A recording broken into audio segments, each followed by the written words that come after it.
Advent. Vreme na iščekuvanje.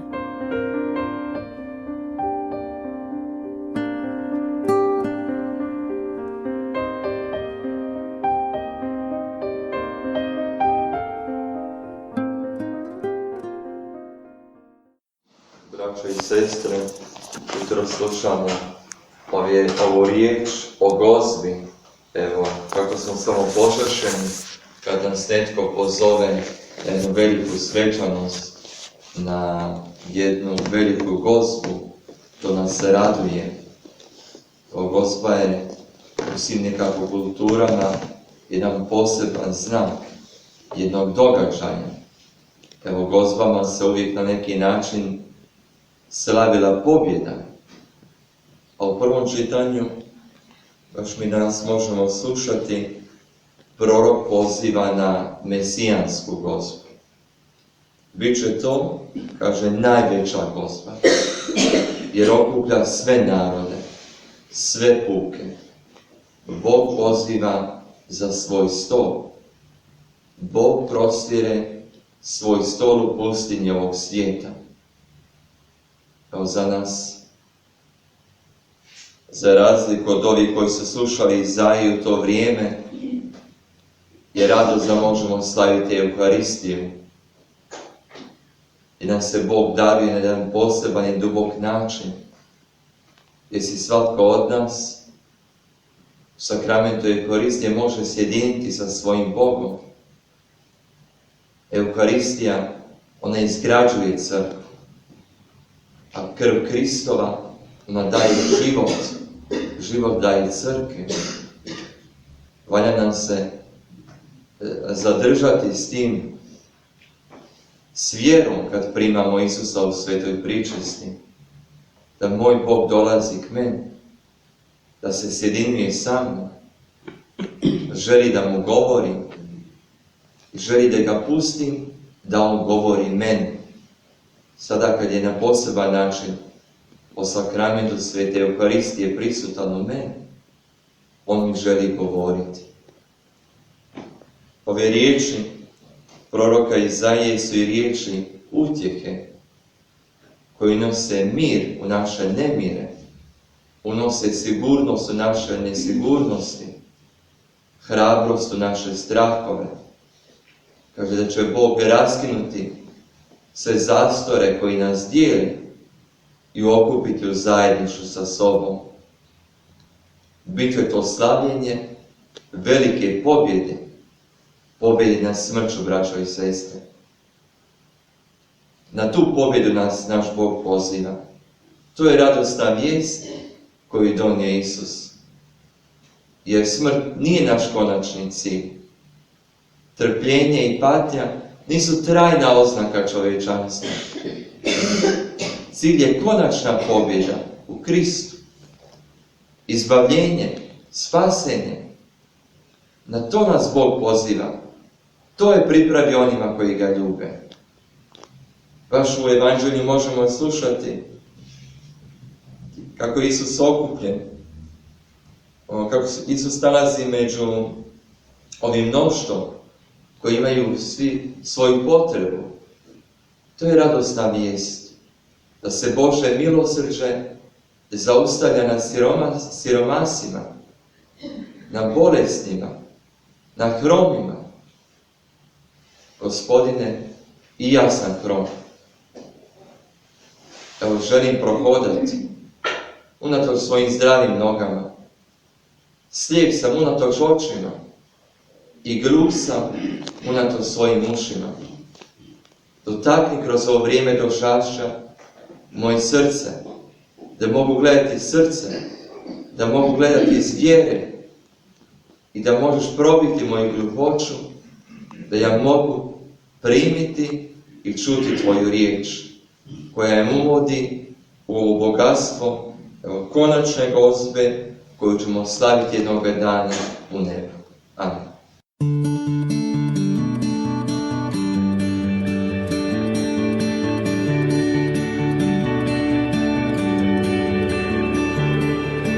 Come, thou long expected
Priprema za Božić se prvi puta bilježi u Galiji, u današnjoj Francuskoj i u Španjolskoj.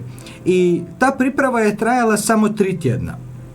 Kasnije se u Rimu, dakle tek negdje početkom 6. stoljeća, pojavljuje advent. Ali se kao službeni dio rimske liturgije uvelo negdje u 7. stoljeću. I tako je u rimskoj liturgiji došašće podijeljeno na 2 dijela shodno ovim 2 izvornim riječima. Dakle, prvi dio adventa do 16. prosinca, dakle od početka adventa do 16. prosinca, posvećen je Kristovom konačnom dolasku. I to je ujedno najveći dio adventa jer on zapravo traje oko 3 tjedna.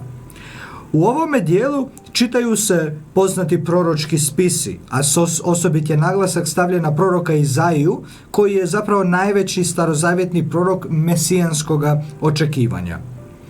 Drugi dio adventa traje od 17. do 24. prosinca i predstavlja bližu pripravu na svetkovinu Božića.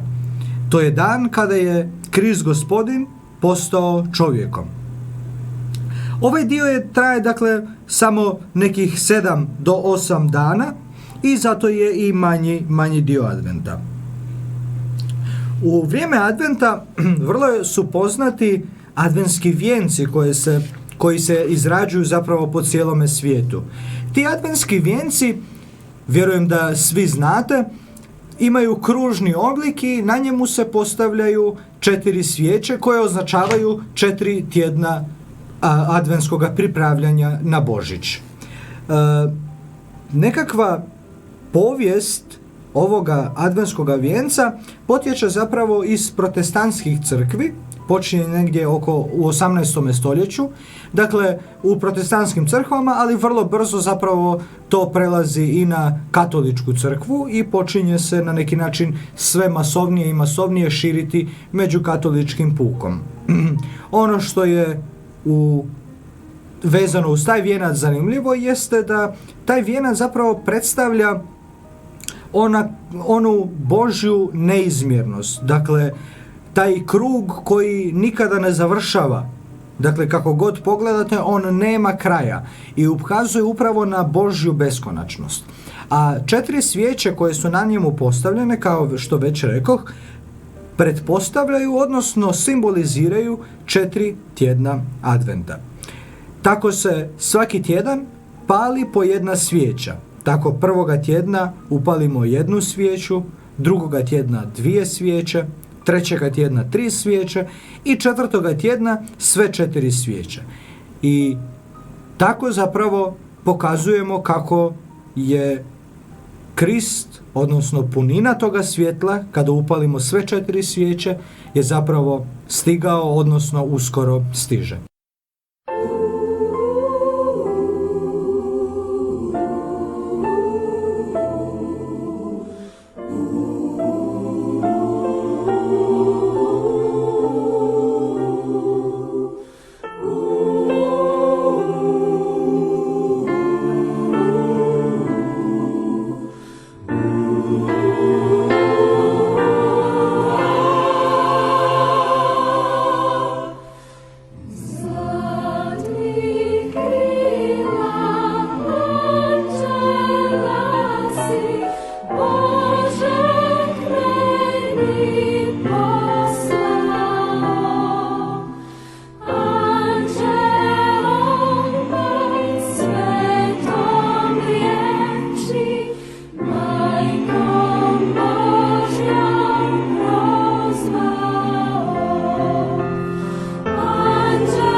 Čitamo razmatranje Andreje Švarc iz knjige Blagotvorna riječ za svaki dan. Čekajući na putu. Željela bih doživjeti upravo takvo došašće, vrijeme iščekivanja. Da mi bude vrijeme svjesnog opažanja i osjećajnog življenja, vrijeme punine života, ali i spoznanje da valja još neko vrijeme čekati. Htjela bih osjetiti da se nešto egzistencijalno promijenilo i da je to istovremeno nešto strano i nešto neobično blisko.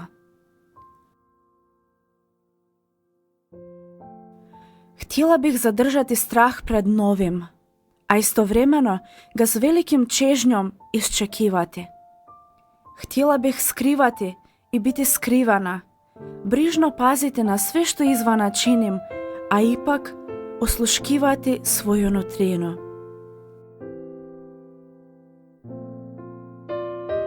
Ja bih možda tu novost u sebi rado spriječila, a ipak sam vesela što se nešto pokrenulo u meni, nešto što je nemoguće zaustaviti.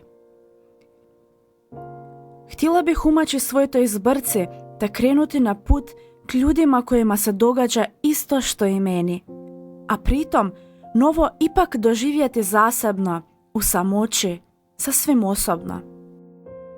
Pred tom slikom nestaju sve ovotjedne ceduljice s popisom stvari za kupovinu i raznih drugih obaveza. Odjednom me više ne veseli provjeravati jesam li poslala čestitke onima koji sam to trebala učiniti. Ne vidim više pravog razloga zašto bih prije Božića trebala pod svaku cijenu očistiti prozore. Ne bi li umjesto toga bilo mnogo ljepše zadržati se u društvu svojih prijatelja i srdačno popričati s njima, ili sat vremena otvorenih očiju prošetati okolnim puteljcima ili jednostavno sjesti u polumračni kutak crkve i osluškivati svoju nutrinu, osluškivati kako u meni napreduje život. Još uvijek nije kasno za sve to. Čitala Ena Abjanić.